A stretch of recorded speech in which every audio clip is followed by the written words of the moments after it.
Bum bum. Thinking out loud. Okay, I have a question to start us off. Have you ever thought someone was mad at you only to realize that they were just tired? Yes, and not only that, I'd already created a full storyline where I offended them, destroyed their friendship, and now I have to move countries. Honestly, that exact spiral is your brain trying to figure out what someone is thinking, which is perfect because today we're talking about that ability, which is the theory of mind. It sounds like something out of a science fiction movie, but it's actually one of the most basic and important human skills. So, theory of mind, or TOM, is the ability to understand that people have their own thoughts, beliefs, desires, and perspectives, and those can be, well, completely different from yours. In other words, realizing people aren't just background characters in your life. Exactly. It feels obvious now, but we're not technically born with this ability fully developed, and it develops throughout our life. Which explains why toddlers behave like tiny dictators. Or you could say that dictators behave like toddlers, but that's for another day. Right, so in developmental psychology, we see that young children often assume everyone knows what they know and sees what they see exactly the same way. So if they hide something, they think it's invisible, even if you watch them hide it. Because they don't exactly understand that people have separate minds, which is why the game of peekaboo with children is often really fun. So when does this change? It starts early, but the major shift happens between the ages of 3 and 5. That's when children begin to understand that people can hold false belief. That's such a strange concept when you really think about it. It is. Before that stage, children struggle to separate their own knowledge from someone else's perspective. But afterwards, when something clicks, they begin to predict behavior based on what others believe and not just, well, what's true. And that's a huge cognitive leap. Psychologists didn't assume this either. They tested it. One of the most famous examples is the false belief task, known as the Sally Ann test. Already sounds like a drama. Here's how it works. Sally places a ball in a basket and then leaves the room. While she's gone, Anne moves the ball into a basket. And Sorry, into a box. yeah. Anne is immediately suspicious because why shouldn't she realize what's in the box? Well, obviously, um, once Anne is suspicious, Sally comes back, and the main question is, where will where will she look for the ball? The real question is whether the child understands that Sally didn't see the switch. Exactly. Younger children usually say that she'll look in the box because they know it's there. They assume that everyone shares the exact same knowledge as them. Whereas older children say she'll check in the basket because that's where she believes it is. And that's the moment where theory of mind is demonstrated. So beyond experiment, why does it matter in real life? Well, because it's the foundation of human interaction, it allows us to understand emotions, predict behavior, and communicate more effectively rather than going off what is purely factual.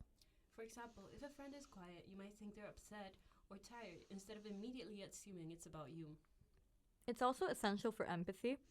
So, being able to place yourself in somebody else's mental and emotional state really helps you um, empathize with them. Even humor depends on it. Without theory of mind, sarcasm and irony wouldn't make any sense. Exactly, jokes would literally just fall flat. And we use it constantly in class when reading a teacher's mood, with friends when interpreting a tone, in arguments when trying to understand the other side. Ooh, texting is a big one too. So, without tone, your brain fills in the gaps. Usually in the worst way possible. Very often. Movies are another example. I mean, you're always guessing what the characters think, feel, or hide. Which is why plot twist works so well in the first place. It's also important to note that theory of mind doesn't develop identically for everyone. For instance, people on the autism spectrum may process others' thoughts and perspectives differently than everyone else. And unfortunately, it's often misunderstood.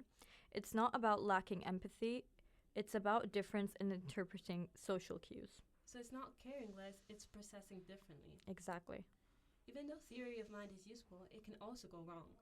Definitely. One of the major issues is overconfidence.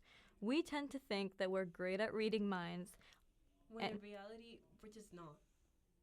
sometimes we assume that people are judging us, ignoring us, or upset with us when none of that's actually true. Your brain basically turns into a conspiracy theorist. That's the exact way to put it. This is often called mind reading, and it's common cognitive distortion. So it's helpful, but not always reliable. Exactly. The good news, though, is that you can improve how you use it. I mean, are you sure? Please say yes. Yes, but what it does, what it needs is awareness. It helps to actively listen, ask questions, stay open to different perspectives rather than ultimately leading with your own conclusion. Exactly. Instead of wildly guessing, you're actually checking based on reasoning. Right. And when you accept that you don't always know what somebody else is thinking, you can develop your own thoughts in order to fit other perspectives. It's not the most comforting idea, but it's the necessary one in order to be able to be comfortable in social environments. Okay, let's quickly take a quick scenario. Your friend walks past you and doesn't say hi. Your immediate thought is, they hate me. But in regards to theory of mind, it allows you to consider other possibilities. Maybe they didn't see you. Maybe they're distracted. Maybe they're just having a bad day. So instead of locking onto one explanation, you open up to several, none of which include you as the main cause of that bad mood. Which leads to a more accurate and healthier interpretation of social situations. To sum it all up, theory of mind is your brain's way of recognizing that other people have their own inner worlds. It develops early in life and can be measured through clever experiments and shapes nearly every single interaction we have. It helps us connect, empathize, and communicate, even if it isn't perfect. Which means it's also something that we should use, but also question. And maybe, just maybe, stop assuming people are secretly mad at us. That would solve a lot of drama nowadays. That's it for today's episode of Thinking Out Loud. Hey, Sophia, it's not that's it for today. It's that's it for the whole season. You're right. Everyone, this is our last episode for this season due to the fact that exam season is starting. However, this podcast will very likely be continued next year. And if future year 12s want to join, go ahead and suggest some ideas. Thank you. See you next year.